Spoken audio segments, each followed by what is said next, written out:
नमस्कार, आदाब। आप सभी का एक बार फिर से स्वागत है फाइनेंशियल अकाउंटिंग के एक और न्यू चैप्टर में। आज हम बात करने वाले हैं रेक्टिफिकेशन ऑफ एरर के बारे में। जैसा कि आप सभी को पता है, अकाउंटिंग करते टाइम बहुत बार बहुत सारी गलतियां हमसे हो जाती है, बहुत सारी मिस्टेक्स या फिर एरर हो जाते हैं। तो किस तरीके से उसको रेक्टिफाई किया जाए, आज का ये चैप्टर उसी पे बेस्ड रहेगा। यानी कि इस चैप्टर में आप लोग जानोगे कि कौन कौन सी मिस्टेक्स हो सकती हैं, यानी कि टाइप्स ऑफ द एरर के बारे में हम लोग पढ़ेंगे। एंड फाइनली उन एरर्स को कैसे करेक्ट किया जाए, उनका क्या प्रोसेस रहने वाला है, क्या मेथड्स रहने वाले हैं, तमाम जो बातें हैं हम लोग इस वीडियो में डिस्कशन करने वाले हैं। तो बने रहे लास्ट तक। उससे पहले चैनल पे पहली बार आए हैं, मेक श्योर करके चैनल को सब्सक्राइब और बेल आइकन को प्रेस कर लीजिएगा ताकि ऐसा ही अमेजिंग कंटेंट आपको मिल सके टाइम टू टाइम। तो देखिए, समझते हैं एग्जैक्टली आपका चैप्टर क्या रहता है। देखिए, ग्रेजुएशन के अंदर ये आपका अपना एक इंपॉर्टेंट चैप्टर होता है जिसको हम लोग क्या कहते हैं, जिसको हम लोग कहते हैं रेक्टिफिकेशन ऑफ एरर। अब ध्यान से समझना मेरी बात। एरर का मतलब तो आप सभी को समझ ही आ गया। एरर का मतलब होता है मिस्टेक्स, यानी कि गलतियां। जो भी गलतियां अकाउंटिंग के टाइम पे होती हैं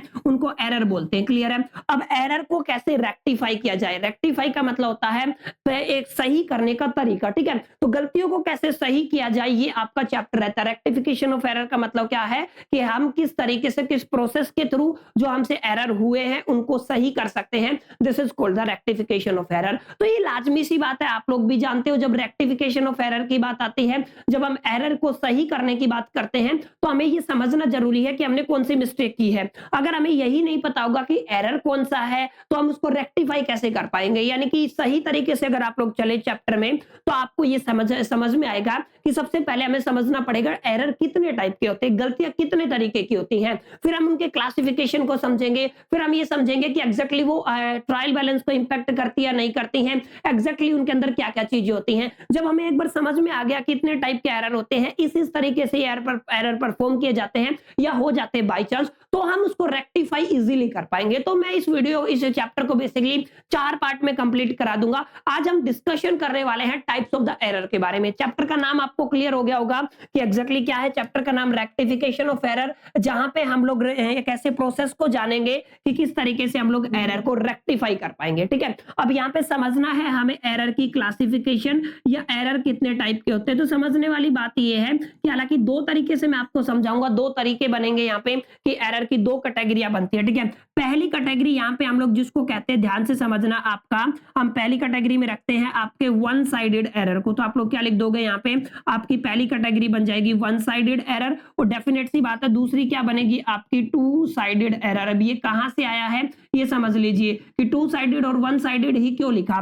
तो आप सभी को पता है, जब भी आप लोग अकाउंटिंग करते हो तो अकाउंटिंग करते टाइम हम डबल एंट्री सिस्टम को फॉलो करते हैं। ठीक है ना, हम लोग क्या करते हैं, हम लोग फॉलो करते हैं डबल एंट्री सिस्टम। ठीक है, जहां पे कोई भी आपकी ट्रांजैक्शन होती है तो एटलीस्ट दो अकाउंट्स को क्या करती है, अफेक्ट करती है। जनरली आप लोग क्रेडिट और डेबिट बोलते हैं। ठीक है, तो कई बार क्या होता है, जो गलतियां आप लोग करते हो ना, वो केवल एक साइड में होती है, यानी कि या तो क्रेडिट साइड में हो गई या तो डेबिट साइड में हो गई, ऐसे एरर। या फिर कभी कभी होता ये है कि हम दोनों साइड गलतियां करते चले जाते हैं, यानी कि क्रेडिट साइड भी और डेबिट साइड भी। तो जहां पे जिस केस में जिस एरर को आप लोग दोनों साइड परफॉर्म करते हैं या आपसे बाय मिस्टेक हो जाता है, तो उसको टू साइडेड एरर बोलेंगे। और जहां पे सिर्फ एक साइड में आपको मिस्टेक देखने को मिलती है, तो उसको क्या बोलोगे, उसको बोलोगे आप लोग वन साइडेड एरर। क्लियर? तो यहां तक आई होप कि आपको समझ में आ गया होगा what is the meaning of two sided error और what is the meaning of one sided error. यानी कि वन साइडेड एरर में आपको एक साइड में मिस्टेक मिलेगी, चाहे वो डेबिट साइड हो चाहे क्रेडिट।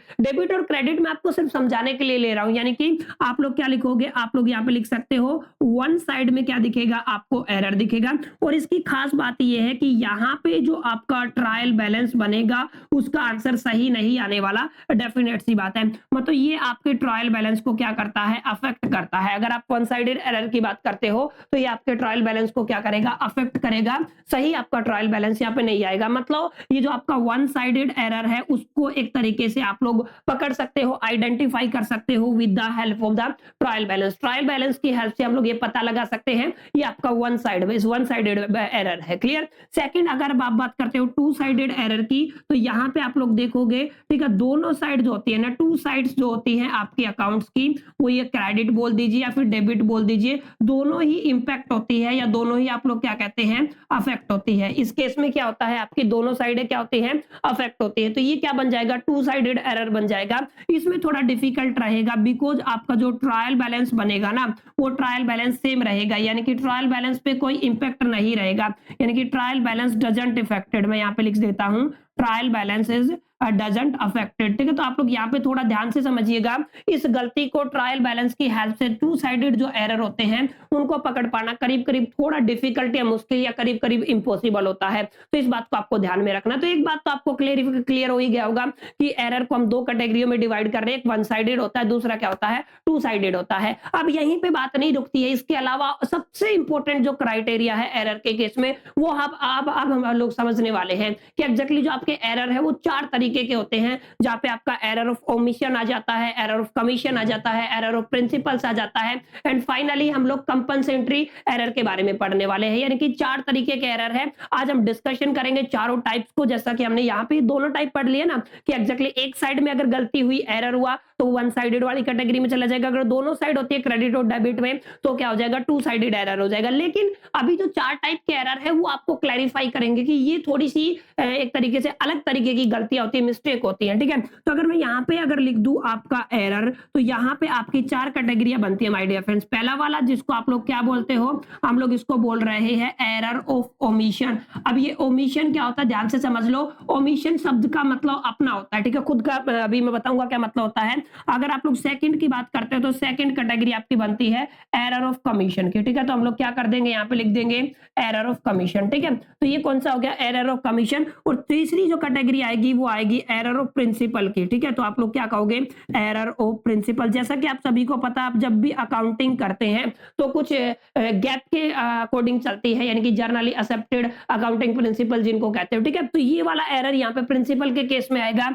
एंड फाइनली हम बोलते हैं इसको कंपनसेटरी एरर। ठीक है, या फिर आप लोग क्या कह सकते हो, जहां पे कंपनसेशन मिल जाता है। क्या मिल जाता है आपको, बेसिकली कंपनसेशन मिल जाता है। ठीक है, यानी कि आप लोग क्या कहोगे, कंपनसेटरी एरर। ठीक है, तो मैं यहाँ पे लिख देता हूं आपका कंपनसेटरी एरर। क्लियर है, तो आप लोग क्या लिख दोगे इसको, कंपनसेटरी एरर। तो चार तरीके के एरर आपके सामने आ गए हैं जो मेजरली इस चैप्टर में हम लोग पढ़ने वाले हैं। पहला क्या है आपका, पहला है एरर ऑफ ओमिशन, सेकंड है कमीशन, तीसरा है प्रिंसिपल, और चौथा है माय डियर फ्रेंड्स क्या आपका, जहां पे एक कंपनसेटरी एरर होता है। ठीक है, अब ध्यान से समझना, ओमिशन का मतलब होता है आप लोग लिखना ही भूल गए। जैसे कई बार क्या होता है, हम जर्नल एंट्री को लिखना ही भूल जाते हैं। ठीक है, तो उस केस में क्या होता है, उस केस में जो एरर आएगा वो क्या आएगा, एरर ऑफ ओमिशन। अब लिखना भी दो तरीके से बोल सकते हैं, हो सकता है हम एक साइड भूल गए हो, या हो सकता है दो साइड, यानी कि हम लोग कंप्लीटली ओमिशन किया हम लोगों ने जर्नल एंट्री का, या पार्शियली किया, यानी कि दो कैटेगरी हमारे पास बन गई। अगर आप लोग पार्शियली ओमिट करते हो या फिर आप लोग कंप्लीटली ओमिट करते हो। ठीक है, तो दो कैटेगरी आपके यहाँ पे बनेंगी कि जहां पे आप लोग कंप्लीट जर्नल एंट्री को ही लिखना भूल जाते हो तो उसको क्या बोलोगे, आप लोग कंप्लीट ओमिशन बोलोगे। ठीक है, लेकिन जहां पे आप लोग केवल एक साइड लिखना भूल गए तो उसको क्या बोलोगे, पार्शियली ओमिट बोलेंगे। ठीक है, तो यहाँ पे क्या होता है, यहाँ पे हम लोग भूल जाते हैं, यहाँ पे हम लोग एक तरीके से ओमिट करते हैं कंप्लीटली या पार्शियली। ठीक है, तो आप लोग क्या कहोगे, यहाँ पे हम लोग क्या करते हैं, ओमिट करते हैं, क्या कंप्लीटली एंट्री को ओमिट कर देते हैं। ठीक है, यानी कि कंप्लीटली कर देते हैं, या फिर हम लोग क्या कह देते हैं, हम लोग पार्शियली कह देते हैं। तो आपको समझना ये है कि अगर आप लोग कंप्लीटली एंट्री को ही लिखना भूल गए कंप्लीट केस में, तो ये आपके ट्रायल बैलेंस को इंपैक्ट नहीं करेगी, यानी कि जो आपका ट्रायल बैलेंस बनेगा उस पर कोई ज्यादा इंपैक्ट आपको देखने को नहीं मिलेगा। लेकिन पार्शियली के केस में माय डियर फ्रेंड्स आपका ट्रायल बैलेंस अफेक्ट रहेगा, इस बात को आपको ध्यान में रखना है। यानी कि अगर आप लोग पार्शियली ओमिट करते हो या लिखना भूल जाते हो, आधी एंट्री को लिखना भूल जाते हो, तो ट्रायल बैलेंस में गड़बड़ आएगी ही आएगी। लेकिन अगर आप लोगों ने दोनों साइड लिखना भूल गए तो आपके ट्रायल बैलेंस से इस मिस्टेक को आप लोग एक तरीके से पकड़ नहीं पाओगे, आइडेंटिफाई नहीं कर पाओगे। क्लियर, तो आइडेंटिफिकेशन कैसे होगा, मैंने बताया, अगर आप लोग जर्नल एंट्री को लिखना ही भूल गए, कंप्लीटली लिखना भूल गए तो कंप्लीटली ओमिशन के केस में आएगा, और अगर आप लोग आधा लिखना भूल गए तो किस केस में आएगा, पार्शियली ओमिशन के केस में आएगा। क्लियर, तो पहला एरर था, पहली गलती थी, पहली मिस्टेक थी। आई होप कि आप लोग इसको समझ पाए होंगे। सेकंड, अगर आप लोग देखेंगे कमीशन के केस में, कमीशन के केस में अगर कमीशन की बात करूं तो एक शब्द दे देता हूं मैं आपको, रोंग। ठीक है, हो सकता है आप लोगों ने रोंग रिकॉर्डिंग कर दिया हो, यानी कि आप लोगों ने गलत रिकॉर्डिंग कर दिया हो। ठीक है, हो सकता है आप लोगों ने रोंग बैलेंस ले लिया हो। ठीक है, यानी कि आप लोगों ने गलत बैलेंस ले लिया हो, तो यहाँ पे क्या लिख देता हूं, रोंग